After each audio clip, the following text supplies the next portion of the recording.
ഹൃദയം തകർന്നൊരു ഹതഭാഗ്യനാണേ,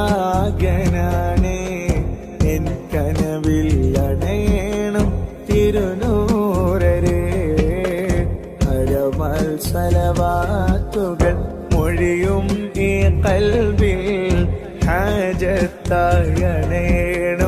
യാ റസൂലേ. ഇഷ്കെന്തെന്നറിയില്ല പാപിയാമിവനാണ്, മദഹിൻ മരിച്ചൊല്ലാൻ അർഹതയുമില്ലല്ലോ. ഇഷ്ടം മങ്ങില്ലോന ഇശലേ പറഞ്ഞിടാൻ ഇടറുന്ന ഇവനെന്നും തുണയാകുമോ നീ? വ്യതയാലേ കാന്തനായി കരയും ഞാൻ ചിലതോർത്ത്, ആ സവിധം വരുമോ തിരുമഹബൂബരേ. വ്യസനം ഞാൻ പറയും, ആ വേവലാതി നിറയും, പരിഹാരം അങ്ങാണ്